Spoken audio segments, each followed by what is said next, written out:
One of the top 3 hunter training institutions is Valhalla. It's so popular that every year countless hunters apply to carry the name of Valhalla on their backs. However, only 1 in every 500 applicants gets admitted to the institution. Now even 150 students graduate with the name of Valhalla. The competition starts on the very first day. Then inside scene of Valhalla is shown where different cubicles are made, and inside each cubicle, a pair of hunters are having a face-off with each other. Valhalla's highest-ranking compact instructor named Lee Sang-cheol watches the hunters practice from the top aisle. He exclaims that there are a lot of hunter applicants to Valhalla this time. Then the successor of the Yushin family, Yoo Min-jun, stands aside Sang-cheol, and the latter tells him that there are a lot of applicants in the selection process this time. Sang-cheol then asks him whether he's here to see his niece. Yoo Min-jun affirms and says that there are a lot of expectations from Soyeon. Yoo Soyeon is a genius born to the Yoshin family, which is one of Korea's top 5 families. She was able to wield mana comparable to that of a high schooler at the age of 10. She was able to add mana to her sword at the age of 13.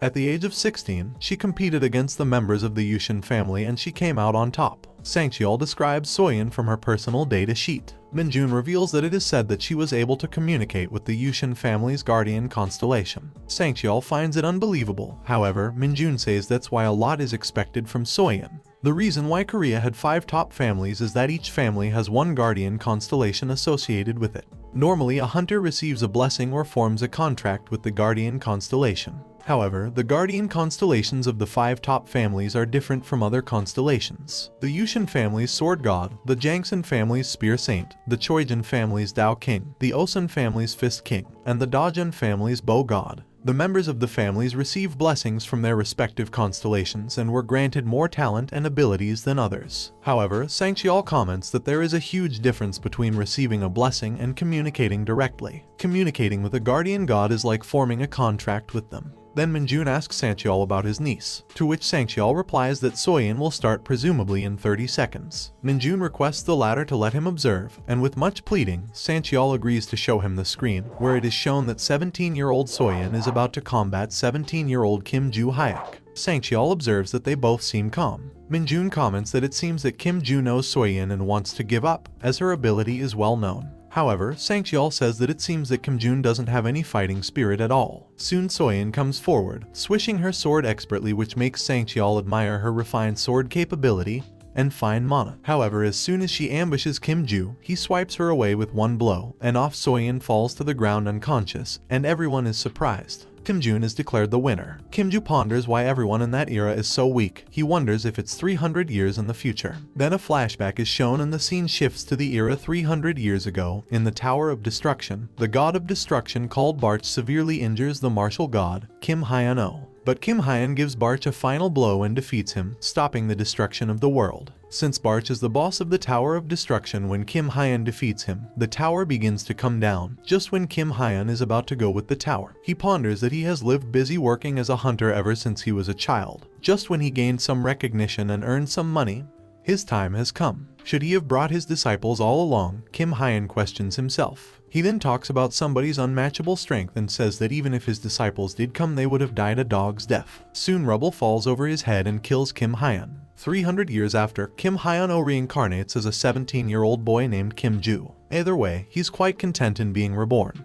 Although Kim Jun's body is young and weak, his knowledge from when he was known as the martial god is still intact. If only he could adjust to this body, he believed he would be able to live a life of leisure and luxury. However, a transparent window appears in front of him and shatters all his dreams. It states that in 5 years, a tower of destruction will appear, so Kim Ju must prepare. Kim Ju curses and abuses Barch and says that he should have thrown the ladder in the lava. However, he vows that once Barch appears, he would kill him for good and enjoy a luxurious life. Soon a message appears in front of him, ordering him to reclaim his weapons and memories, in the 3rd floor's 5th room to the right of Valhalla. Kim Jun then searches to find the place called Valhalla. On the 4th day of the top 10 competition, Kim Ju has a face-off with the Osun family's eldest son Juhyeok. Sang-cheol thinks that there are more spectators than expected, as the future of all the 5 top families is present there. Juhyeok considers Kim Ju a weakling and thinks that beating the latter would do great for his image. Soon the match begins. Although Juhyeok isn't competitive in literature, strategy, or martial arts, however, his plus point is his amazing physique. He was able to do what others were not able to do without mana, and with a little training, his strength grew exponentially. For that reason, he was called a genius as he didn't require effort at all. When Kim Ju calls him a retard, Juhyeok gets mad with fury and storms at him, calling him a piece of trash. However, Kim Ju thinks that with the body he's reborn with, he won't be able to physically fight off Juhyeok. However, Kim Ju has the technique of martial arts to dodge his opponent's strength and then uses his leg to trip Juhyeok and disbalance him. Juhyeok falls to the ground with a thud when Kim strikes a powerful blow to him, making Kim Ju thinks that he has the ability to observe his opponent. Kim Ju is declared the winner and he thinks that although his body is weaker than before, he won't be having any trouble hunting monsters. Kim Ju walks away. However, the staff of Valhalla is really surprised by Juhyeok's defeat, with one member saying that how come the latter couldn't stand the simple move. However, the head of the Osun family, Oh Chulshin, ponders that the fools think that Kim Ju's move was a simple attack because even if his son didn't bother learning martial arts and only cared about his physique, he would easily dodge a fist from any of his peers. This was because Juhyeok's anger got the better of him and he went after Kim Ju without thinking and used the magic he ever used in order to end the fight quickly. But Kim Ju tilted his head in order to dodge the attack since he thought that Kim Ju would have definitely been hit, so he shifted his center of gravity all the way. Seeking the opportunity, Kim Ju made his move swiftly, showing that he moved faster than Juhyeok's max speed. This was all part of a plan of the great mastermind Kim Ju, since the moment Juhyeok went in. Oh Chulshin vows to bring Kim Ju to their Osun family at any cost. On the day of the ranking match finals, Kim Ju has a face-off with the Choi Jin family's second daughter named Choi Arin. The boys go gaga when they see Arin appearing, to the irritation of Kim Ju. Arin takes a position but she refrains to attack first. Kim Ju ponders that at least she tries to grab the situation beforehand. Arin is better than the rest. When Kim Ju charges toward Arin, the latter grabs her sword tightly and bouts of light come out of her weapon, making others wonder whether Arin has mastered the element of change of ability of the Choijin family at such a young age. As Kim Ju comes closer, Arin tries to distract him with her beautiful eyes and then attacks him with her sword. However, Kim Ju is too quick for her and dodges expertly. When Kim Ju attacks her, Arin dodges that attack with her sword and Kim felt that he wasn't attacking a body. Kim then makes her sword heavier for her to carry and then again makes an attack with his fist. Arin is unable to dodge his attack this time and falls to the ground. Kim Ju enjoys victory again. Kim Ju is ranked at the top of the admission list at Valhalla. As soon as Kim Ju comes out of the institute, he's surrounded by reporters asking him to tell his story. Some also want Kim to join their guilds. Kim Ju is so agitated by the mob attack that he gives them all a shut-up call. Because of Kim Ju's behavior towards the guilds, he's in news for his erratic behavior and many consider him a psychopath for turning down the guilds who were offering him great money and benefits. People pass comments on him having no class and having such a temperamental nature, because even if he's immensely talented, he has no backup to ruin relationships like that. Soon Kim Ju's first day at Valhalla arrives and he joins it as a freshman. The teacher narrates the history of Valhalla Institute and Kim is thoroughly bored. Suddenly, he finds himself being watched. When Kim Ju turns in that direction, a student who has been watching him keenly turns away his head. Basically, Kim is here just to reclaim his memories and weapons at Valhalla's Constellation room, so all he has to do is enter and then leave. After the entrance ceremony is over, classes begin. And in the class of virtual combat simulation room, the instructor Kim Lee-gun is not very happy about the class distribution, because in the front, Yushin's family Soyeon is sitting while Arin of Choijin family is sitting next to her, while Juhyeok of the Osun family is in the middle. Now instructor Lee-gun knows that classes are made randomly, but how come 3 geniuses out of 5 are in his class? And then he's about to faint when he sees Kim Ju sitting in the very last. Lee-gun says that he's doomed. However, he calms himself and says that in situations like these, he needs to be very strong from the very start. The instructor introduces himself to the class and then clicks a button. Suddenly, the whole class's scenario changes and it seems that they have arrived at a very different outdoor ambience. Soon, the teacher summons hundreds of orcs and goblins that are about to attack the whole class. However, the teacher encloses his students in a barrier-like shield and the orcs are unable to attack them. The teacher then calls Kim Ju and asks him whether he can tackle the monsters alone. Kim Ju doesn't answer and goes into thinking mode, which elates the teacher as the latter feels that this would lower his ego level of Kim Ju. Lee-gun feels that the students might have heard about the monsters in books or movies but never in person, so it's natural that Kim Ju is terrified. Lee-gun is waiting for Kim to give up so that he could start the class. However, Kim starts laughing at his face and says that of course he could take care of them on his own. But Kim says that firstly Lee-gun has to offer him a prize because such kinds of tests are never given on the first day. Lee-gun agrees that if Kim handles all the monsters alone then he would do whatever it is under his power. Lee-gun warns him that monsters in such conditions attack in real. However, Kim shrugs him off and demands him to pass him the sword. Lee-gun hands him his own sword and Kim-ju slashes the monsters easily within seconds. As Kim-ju fights expertly with the monsters, he wonders that it has been 300 years since he held a knife, but still he's doing fairly well. He reminisces that back then when the world was full of monsters, humans couldn't progress, so they used any kind of weapons that were available. However, the sword is still a familiar weapon. A sudden attack by an orc brings Kim back to the present. However, he's swift enough to dodge that move. Kim-ju wonders if the monsters are fake because they're following a regular pattern of fighting. Meanwhile, Lee-gun and other students are in awe watching Kim-ju fighting so skillfully. Lee-gun couldn't believe his eyes because all he lent Kim-ju was a plain sword. That doesn't contain any magic power or swordsmanship. But how could Kim-ju cut anything so easily? Also, the three geniuses of prominent families feel pangs of jealousy while watching Kim-ju. After finishing off the orcs, Kim-ju coolly announces that he wants to get to the Constellation room and he hopes that the teacher keeps his promise. The teacher then calls it a day and asks the students to take some rest in their respective dorms. However, Kim-ju is so bored because he thinks the classes are so mundane and long. He wishes he gets what he was here for and leave. He further says that he never thought he would be teaching students as he never went to school before. Kim-ju feels that although the class was a drag, however, he got some information about constellations. Kim thinks that there was no such thing as a constellation in his time. Constellation is a term referred to the transformation of those who established great fortune into gods. Most of the constellations are involved with hunters as their holy relics and they gave them special powers. The Valhalla is the world's third largest academy with many relics of constellations. Kim-ju finds anything related to swordsmanship and annihilating monsters useless. He must get to the dorm and start practicing martial arts seriously as his body is on the weaker side. Kim's thoughts are interrupted by Arin, who wants to talk to him. Meanwhile, at the school's office, Lee-gun is having a discussion with Sang-cheol about Kim-ju's abilities, because he feels that he's not a high school student. Lee-gun complains that because of Kim he's gone through embarrassment rather than hardship. Lee-gun made 120 monsters in the virtual combat simulation room and Kim-ju killed all of them in an instant. Even Sang-cheol is surprised because that's a lot for a high school student who has never seen a monster before. Sang-cheol adds that there is nothing special about Kim-ju, and from his research, he has found out that the latter is an orphan that comes from an orphanage in a dangerous area. Lee-gun doubts Kim to be a forger. However, Sang-cheol denies his assumption because how can a forger dare enter Valhalla and create a scene at the entrance examination? Then Lee-gun informs Sang-cheol about Kim's demand of entering the Constellation room. Sang-cheol agrees to take permission from the headmaster to enter from the basement level, as long as they don't go to the restricted area on the 5th floor. After that, Lee-gun expresses his anxiety about handling three geniuses and a moron Kim-ju the whole year, so for his consolation, Sang-cheol discusses an exchange student from the Ventric family, named Rockdale Ventric, in another class. He was kicked out for creating trouble at the British Academy. Lee-gun is a little relieved because he thinks his situation is better than the class next door. Meanwhile, Kim-ju asks Arin what she wants to talk about. She requests him to teach her the skill of swordsmanship.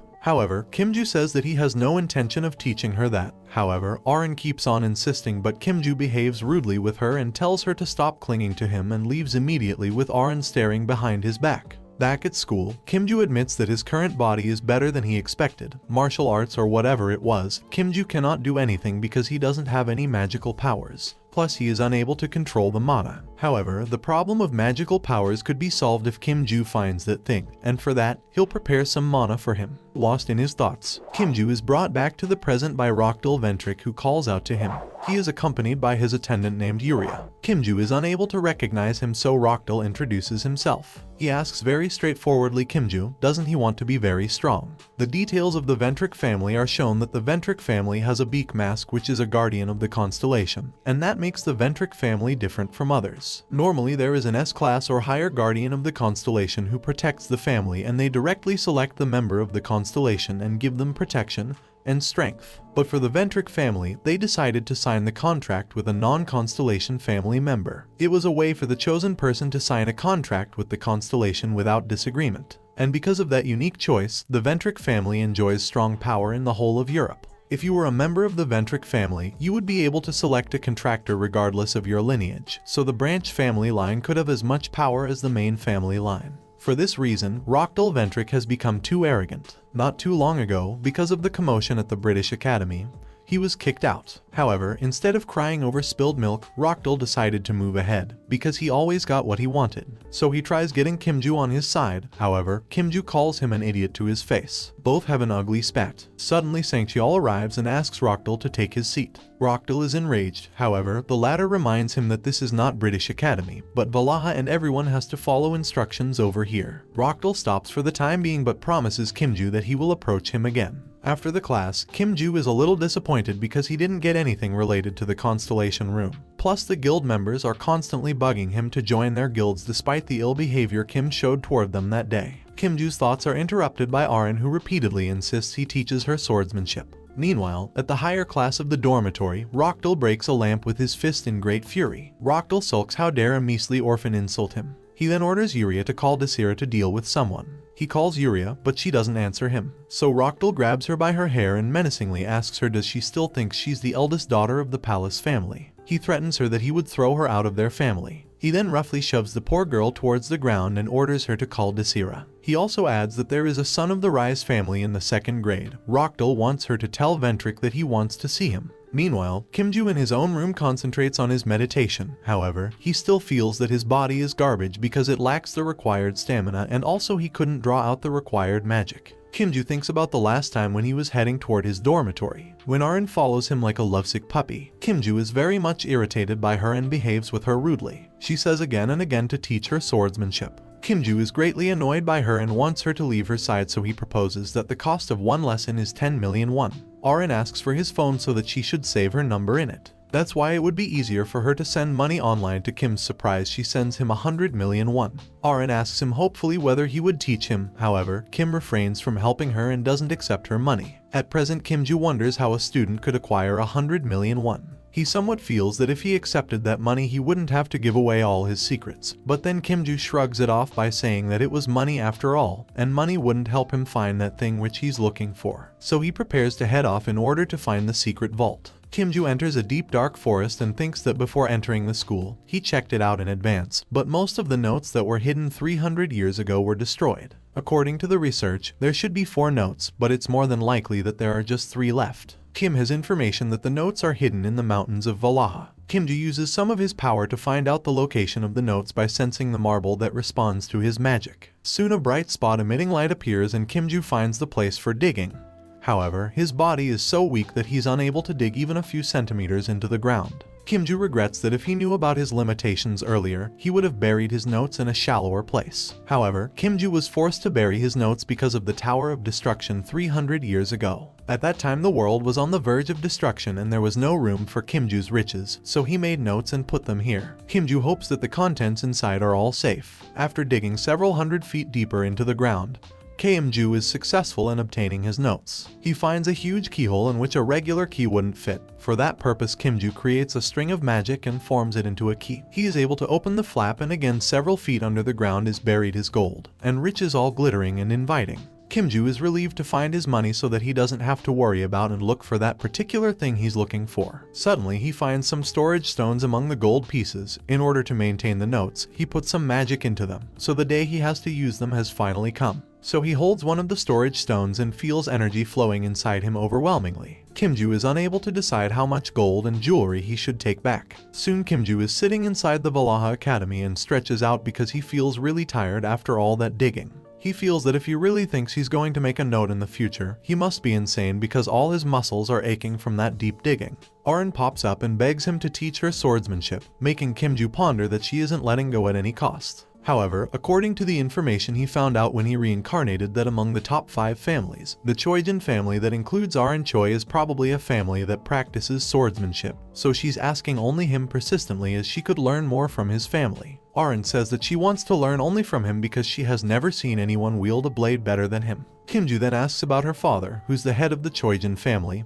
He must be better than Kimju with the sword. However, Arin Choi denies it. Soon Lee-gun barges in and asks Kimju to follow him to the teacher's room. He adds it's about what Kimju asked him the last time. Lee-gun doesn't want to reveal the Constellation room in front of Arin. Excitedly, Kimju follows Lee-gun. Before leaving, he tells Arin to come to the training grounds at 6 AM the next day. Lee-gun tells him that Kiju's access to the Constellation room has been approved. He'll just have to go to the basement floor. However, he's not allowed to enter any floor lower than the first. Kim-ju agrees, so Lee-gun advises him to go that night. Lee-gun is relieved that Kim-ju didn't create a fuss about not being allowed to enter the second floor. In fact, he thought that Kim-ju wouldn't accept. Anyways, they plan to go to the Constellation room that night. The following night, Lee-gun takes him to the Constellation room, which is considered the treasure of Valhalla. Kim-ju exclaims that the security is tighter than the main gate. Lee-gun says it's because the Constellation room is very important enough to make Valhalla Academy one of the 3 greatest academies in the world. Kim-ju observes that its exterior walls except the entrance are also covered with all sorts of magic. Kim-ju then asks the forbidden question from the teacher that how one might barge to the second floor, and for that something criminal has to be done.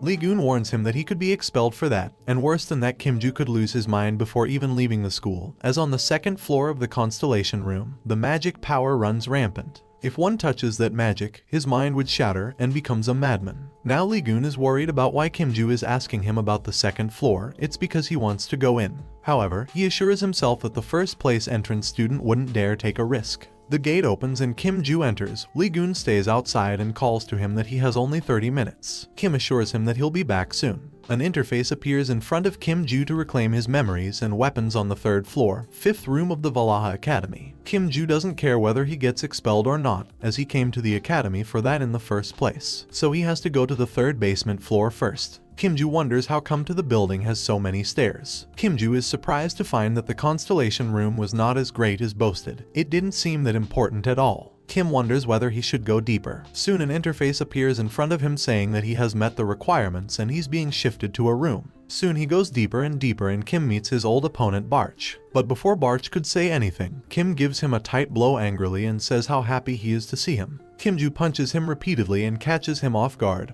Barch keeps on telling him to calm down and stop, but Kim knocks him to the ground. Barch tells him that he ain't the person who would use their fist. However, Kim-ju is angry at Barch for destroying his comfortable future. He thwarts him further with leg kicks. Kim-ju keeps on beating him by saying that Barch robbed him of his riches, honor, and all the time he spent training his disciples. Barch, huffing and puffing, then asks him, didn't he wonder what the place is about? However, Kim-ju replies that there is nothing here. Barch reveals to him that this is an imaginary world. He adds that to be exact, this place is a space in a relic. The Barch that he's seeing is just an embodiment in the imaginary world. His actual body was dead 300 years ago. Kim-ju guesses that Barch has always been in this relic, and Barch affirms. Barch proudly exclaims that he became a constellation. Kim-ju again becomes mad with fury and punches Barch again. Meanwhile, Lee-gun is waiting patiently for Kim-ju outside the building. He's relieved to see Kim-ju coming out of the gates. The security guards check him thoroughly before letting him out. Lee-gun asks him whether he didn't do anything problematic. Kim-ju replies coolly that he was just checking around and couldn't go down further, otherwise he would have lost his mind. Lee-gun believes him and instructs Kim to go home.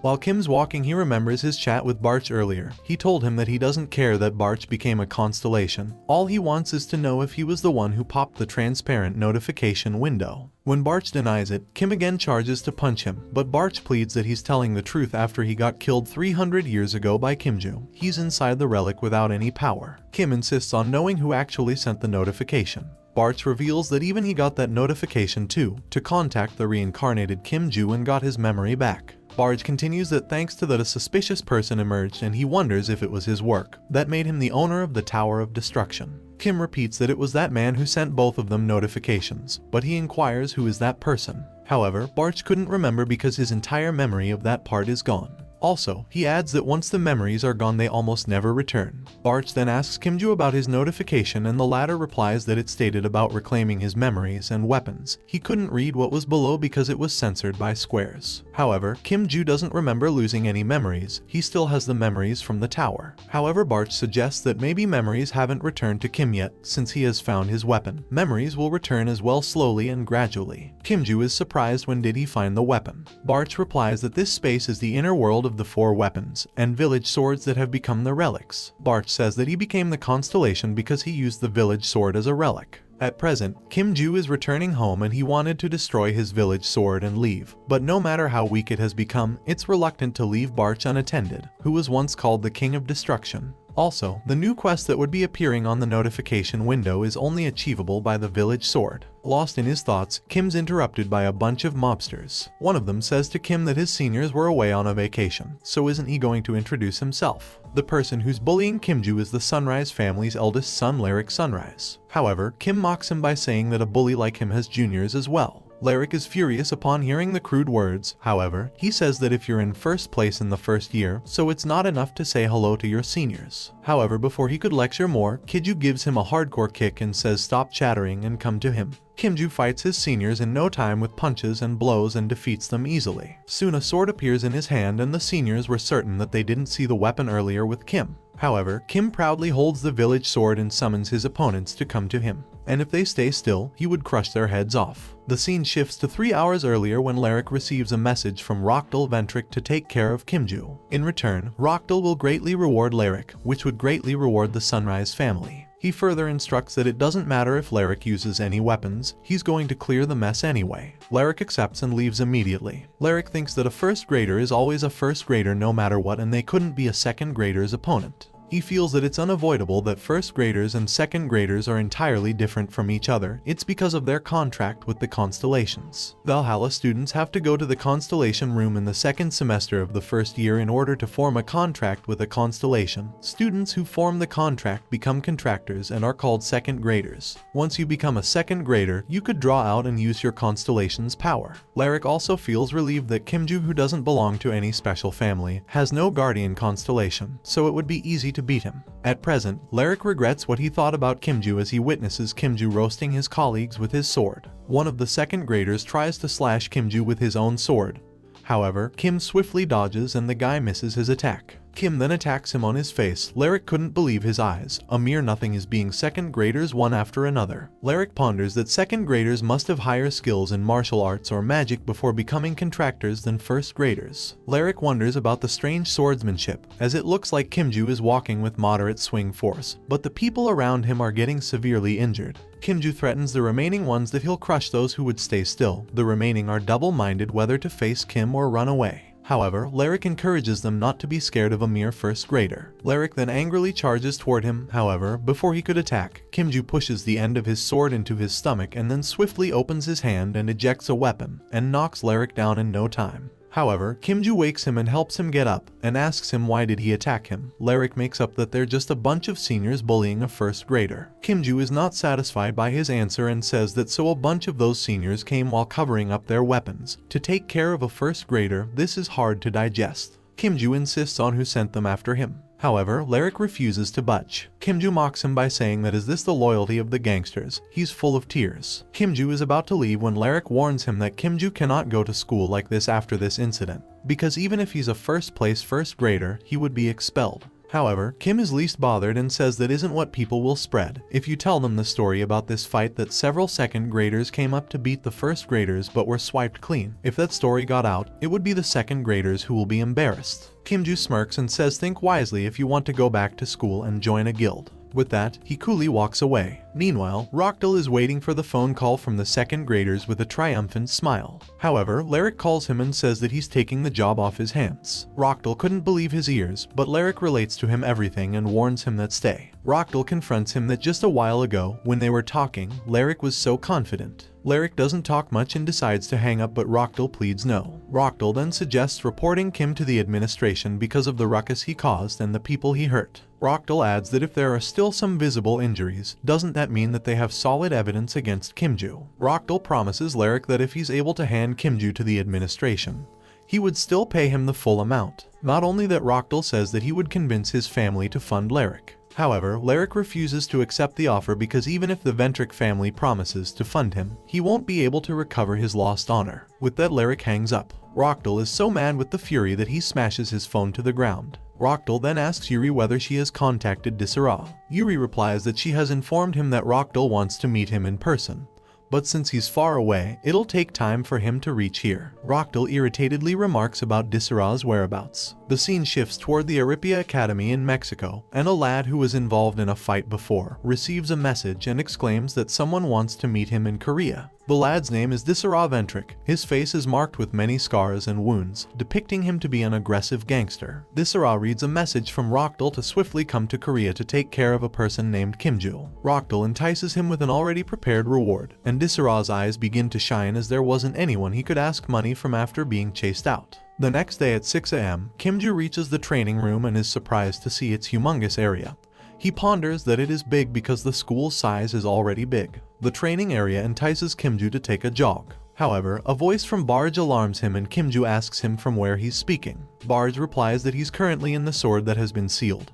But why Kim is so surprised? Kim replies that he's surprised that why Barge still hasn't been able to escape because then he'll have to beat him up and drag him back there again. However, Barge replies in dismay that it's nothing like that, so Kim needs not worry. Kim replies that in that case, everything is okay. Kim then asks Barge about the sword and whether it's okay, as the sword is currently declared an artifact and is kept in Valhalla. Barge says that there is nothing to be worried about because the original sword is with Kim while Barge replaced it with a replica. However, Kim inquires him when did he learn to make the replicas. Barge replies that we gained consciousness. He had lost all his strengths. However, he knew to make replicas since the very beginning. That he doesn't know from where did he acquire the ability. Soon Arin Choi arrives and Kim tells her that they will start by improving her stamina. He makes her do some stretches and explains that if she improves her stamina, the better she can absorb mana and easily control it. Kim thinks that it's the basis for improvement. However, he feels that the current method of training is weird.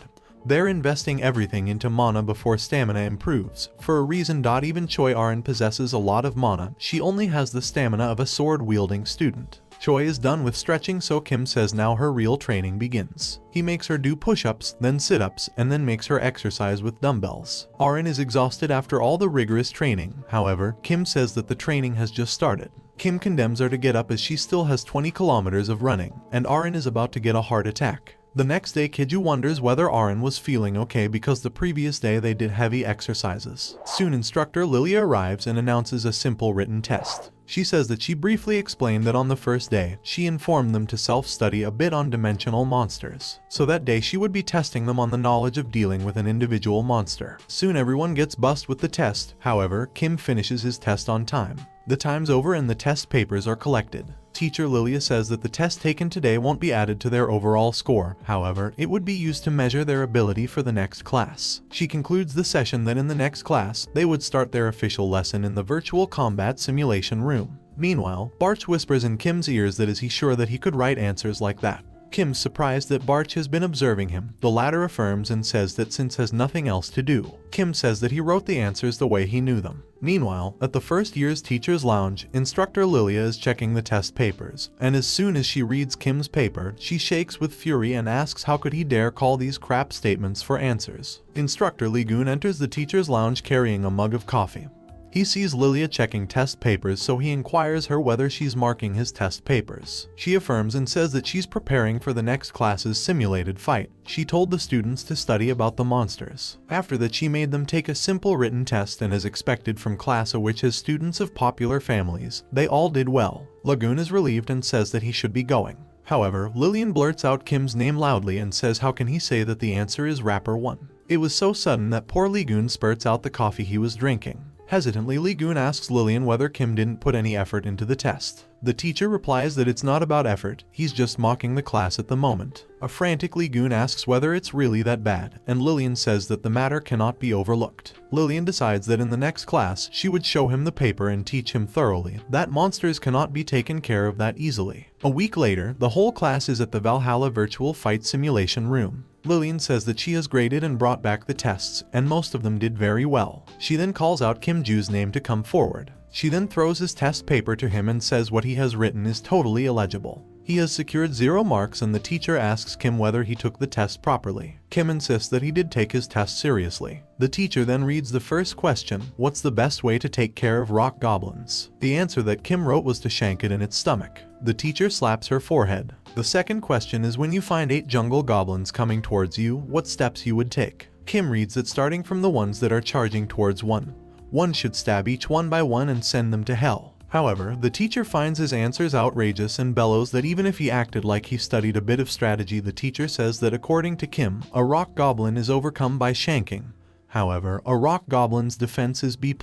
It means that a normal sword aura won't damage it at all. However, according to Kim, using a sword against that type of monster can be intimidating. However, Kim replies coolly that it can be done and it's all over in one huge strike. However, the teacher thinks that even Kim's ego is boundless. The teacher says that since Kim is confident in his answer, so she would provide him with an opportunity. The teacher starts the simulation and gigantic goblins appear around Kim. The teacher challenges Kim that if he kills all the monsters in one go just like he wrote on the test, she would regrade him. Kim on hearing this agrees with the teacher and puts the test paper in front of him. Soon Kim enters a forest-like simulation and meets a giant and ugly goblin. Everybody observes how bravely Kim faces the goblin. The teacher ponders that he has killed 120 goblins summoned before, so she's sure that Kimju's talent is the real deal.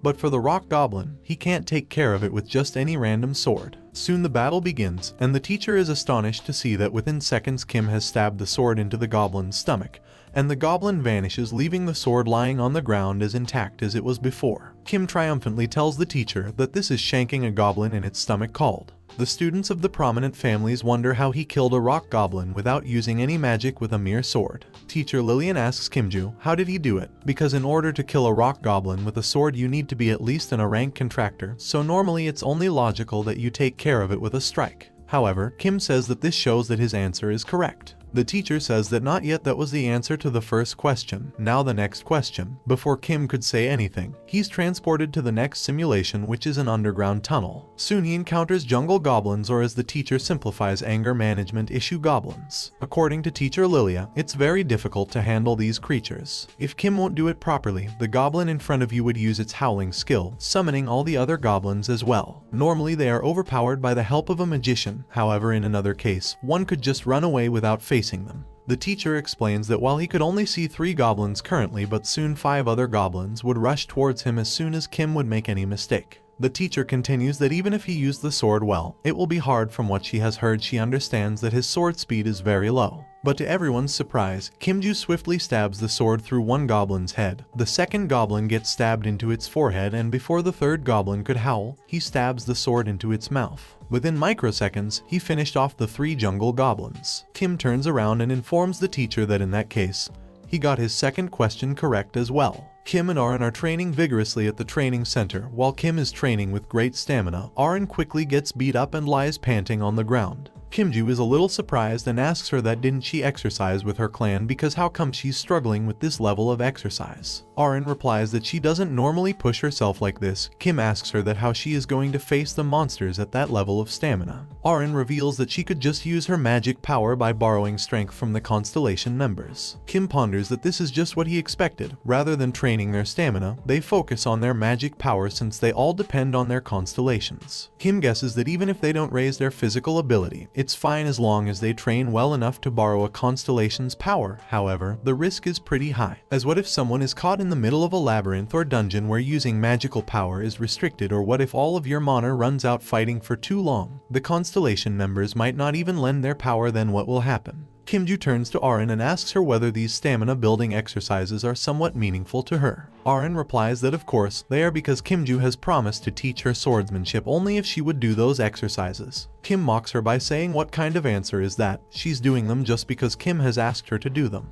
Arin blushes and then shrugs off. Kim just calls it a day since she has to reach the academy soon. Arin leaves while Kimju has one more set to go. After she leaves, Barch starts communicating with Kim. He asks Kim whether the lady was Arin Choi. Kim affirms, and Barch continues that it seems that she has kept up with Kim's training without any complaint. He then asks Kim whether he has chosen to train her. Kimju replies that it's only that she pestered him too much to her his art of swordsmanship. Barch then inquires whether he has actually shown her his swordsmanship. Kim defends himself and says that he hasn't actually shown her his art, but she might have noticed it when he used it in his class. Barch sarcastically says that how could she notice its strength just like that by observing it. Kim replies that even he found it a little amusing too, so he plans to teach her a little bit of his skill. Soon Kim spots Seok of the Osun family working out vigorously. Soon both of them come face to face. Kim begins the conversation by asking the latter how long he has been training. Seok replies that he has been here ever since. His routine has always been to exercise before attending the academy. He then excuses himself and leaves. Kim thinks about Seok in awe, and he doesn't know if it's because of the martial bone he's born with, but it looks like he's able to train for so long because of his talent. Barch surprisingly asks why Kim is so much interested in that man. Kim replies that he's bound to be smarter than those who only train their magic power. However, Kim thinks that what these Constellation members actually do. Barch says that he has no idea because he too is a Constellation, but all he did for 300 years was being isolated here. He doesn't know anything about the other Constellations. Barch suggests that Kim might be able to learn about them more if he finishes the new quest set in his Systems tab. Soon an interface pops up which has the same instructions for recovering his memories and weapons, but there is a cryptic clue given below that says Valhalla's Eye of the Great Forest made Rona's house. Caution, the Heaven Sword is required to satisfy the condition.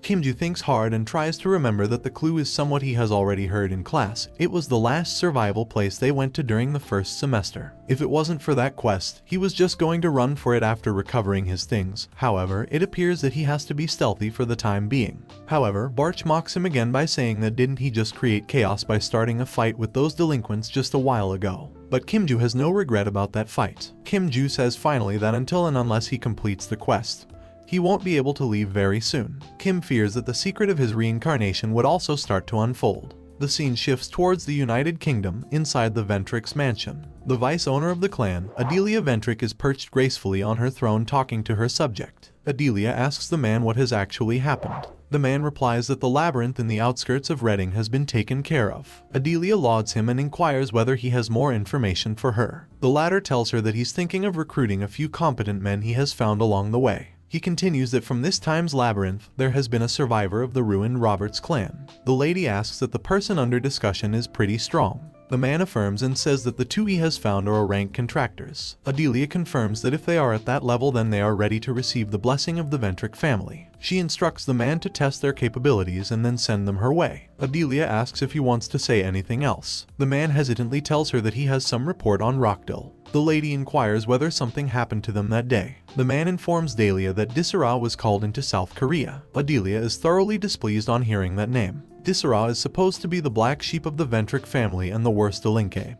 He's committed many terrible acts by using his family name. At the age of 19, he killed 5 people in England's academy because they started an argument with him. So at the age of 20, he was completely cut off from the Ventric family. He's been living in hiding for many years. Adelia is worried that why Disara is meeting Rockdale. Adelia asks the man to put Disara under strict surveillance for the sake of Rockdale. Adelia instructs him to strictly warn Rockdale as well if he gets caught doing something weird. He'll be removed from the family. The man agrees and takes his leave. Adelia ponders that all of these fools are wielding power that they haven't earned themselves.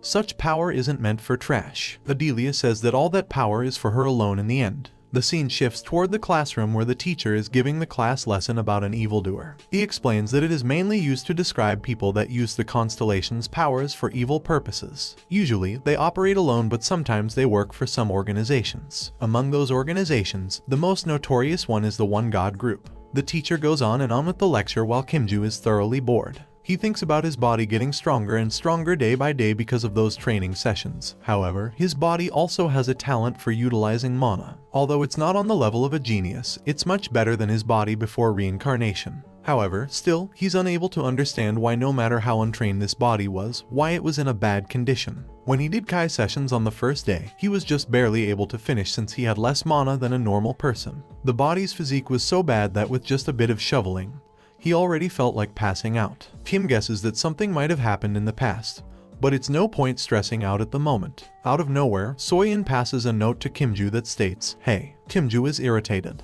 Later, teacher Lee-gun announces that the following weekend they would be allowed to leave the premises. However, the students that are planning to leave must submit an application separately. Kimju also submits an application for the reason of taking a walk outside the premises. Barch confirms with him and Kimju is about to say something when Soyeon calls him from behind. When Kimju turns to her, she gets so nervous that she starts stuttering. It's like she wants to say something, but she is too hesitant to ask. This irritates Kim to the core. He chides her to speak up quickly as he has to submit something very important. However, she also loses her temper when Kimju calls her a freak. The scene shifts toward the Valaha dormitory where Kimju is sitting in front of his system. He is searching for information about the place that he's going to the next day. He's finding a trading forum where he could sell the treasure he found in the vault. Soon he finds a place called the market. He finds out that after paying an entrance fee, it allows people to trade anything freely and anyone around the world can use it. However, it's seen as a black market due to the evildoers that trade on it. The market was created by a guardian constellation called the Hidden Ruler. Because it is maintained by the guardian regularly, high-ranking people use it openly. Even though the market is illegal, the governments don't crack down on it. For this reason, Kim-ju feels he can easily enter it. All he has to do is to click on the link given in the comments section and create a reservation.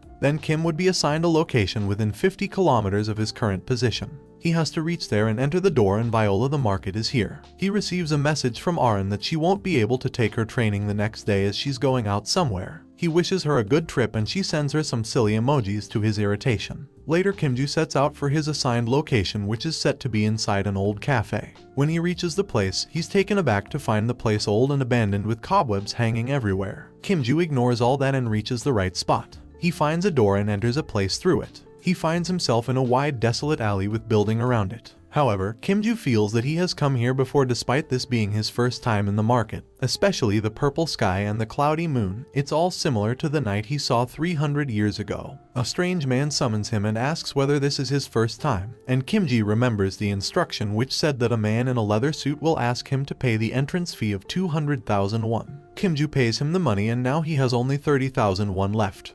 However, he's not worried since here he can make more money. The guy then offers to guide him since it's Kim's first time in the market. Kim asks him that he has some jewels to sell that he owns, so where should head to. The man guides him to go to the market in the 3rd district, as Kim-ju doesn't want to auction off his jewels, but rather sell them quickly, so he would find tons of merchants in the 3rd district that buy anything from jewels to weapons, as well as anything anyone could think of. Kim then asks him about the most trustworthy person around, and the man suggests that Morris is the one who's known to have the best prices. He then explains the way to just walk straight ahead, and when he sees the split path, head straight through. The man strongly advises him to wear a mask over here because of the nature of the goods being sold over there. The man graciously lends Kim-ju a mask as a token of thanks. Kim-ju thanks him and heads towards his destination. He reaches there and finds a man wearing a cat mask. Kim-ju refers to him as Morris and tells him that he wants to sell stuff. The man says that if it's jewels and gold then he could process them quickly. Kim-ju hands him a bag, and when Morris examines the accessories, he's shocked to find a ring that is called the artifact from the destruction era. Morris confirms after thorough examination that the stuff Kim-ju brought is an artifact of destruction from all angles. Morris wonders from where actually did he get those artifacts. Kim-ju asks him how much Morris could offer him for those jewels. Morris inquires him from where he got those jewels, and Kim-ju bluntly tells him that he heard that such questions aren't supposed to be asked here. Morris quickly apologizes and says that he got distracted by the glitter of those artifacts. However, he honestly refuses to trade those jewels because he couldn't process them, as he doesn't have that much capital to buy them all from Kim-ju. He then advises Kim-ju to visit the auction hall. Kim then inquires that if he put the jewels on auction and how much time would it take to sell them. And Morris replies 2 to 3 weeks, since there are many people who have reserved slots. It'll be a while for the auction hall to open. Kim inquires whether he has to visit the market personally after that. Morris says yes, since he needs to be verified at the time of payment. Kim then inquires how much he would get for those jewels through the auction. Morris shows him the calculated amount, and then Kim asks him how much he's missing. Morris explains that the calculated amount is just an estimate. However, in an auction, it would be a completely different story. Morris says that even if he sold everything he has, he would still be able to bat 3/4 of the artifact's worth. Kim-ju agrees to take 3/4 of the total worth. Morris is surprised because although the artifacts of the destruction era sell at a very high price due to their age, there's another very big reason. It's because of the constellations. The constellations that started to appear at the end of the era weirdly reacted well to those artifacts of that age. Bisu of that a powerless regular human was able to create a contract with those S-ranked constellations. Morris adds that he is known as the Alchemist Zone and is still a contractor. Morris thinks that those artifacts are completely real because of the mana that flows through them, and that is the magic from the destruction era that still lingers on them. Morris is elated because there are a total of 8 artifacts, and he was able to get hold of one of them for such a little price. A strange masked man stands in front of Morris. Soon Kim-ju's money issue is solved and he traces his way back to the cafe. Kim-ju is elated that he just took 8 rings from the vault, and just by selling one he received a whopping amount of money. Soon he receives a call from an unknown person, who introduces herself as an instructor at Valhalla. She invites Kim-ju to join her for lunch and asks her to come in front of the training room, and lunch would be her treat. Kim-ju wants to reply, but before that, the caller hangs up the phone. Now Kim-ju is confused about whether he should attend this strange lunch offer or not. Meanwhile, at the market, Morris asks the person about the purpose of his visit. It seems that both know each other very well. The person is introduced as Black Cat, the owner of the market. The owner is concerned because Morris has applied anonymously for an auction for the first time and demands to look at the item for auction purposes. Morris helplessly hands over those items and Black Cat says that his owner, who is a constellation, wants the ring. At Valaha's restaurant, it's instructor Lilia, who has invited Kimju for lunch. While Lilia is devouring some food while Kim is wondering why does Valaha has a fancy place like this. Lilia then offers Kimju to be her assistant, however Kim refuses her offer. However, Lilia advises him not to be hasty in his decisions, as being her assistant would give him many benefits. Kim would get a scholarship and many grants. Also, he would get a chance to write a thesis with Lilia. If a thesis is published, then Kim could write about the 3 types of monster attacks. If that happens, then his name would be listed in the World's Monster Research Association, so glory and wealth would naturally follow. Also, he could go out of the premises twice a week instead of only once a month. However, Kimju still refuses as he doesn't find all the benefits appealing at all. However, his urgent objective right now is getting to the Eye of the Great Forest, and you can only get there during the Grade 1 performance assessment, so even if he's an instructor it would be hard to get in. Lilia doesn't give up and says that if she would give him some information that piques his curiosity, then he could tell her about the monster attacks. Kimju asks her what kind of information, and the latter replies that it's about Arin, who's always sticking around him. She reveals that Arin is about to be disowned by her family. However, Kimju is not all interested in this information as well. However, Lilia insists that he must share some knowledge with her as he still heard the news. Meanwhile, Choi and her elder brother are summoned by their father for a sorting competition to be held 3 weeks after. The one who would win will be awarded special blessing from the family's constellation. The one that would lose would be disowned by the family. Arin's elder brother mocks her to be illegitimate and insults her that how she is not eligible even to belong in such a prestigious family, let alone be the head. Arin's heart breaks and she remembers her mother, who always wanted her to be the head of the family so that she's free from all agonies and pain. And that's how the first part of this manhwa ends. Well guys, if you like this video and you want a second part, comment below with the word contractors. Also subscribe to the channel. Hit the bell and like the video. But most important, leave a comment. Until the next video.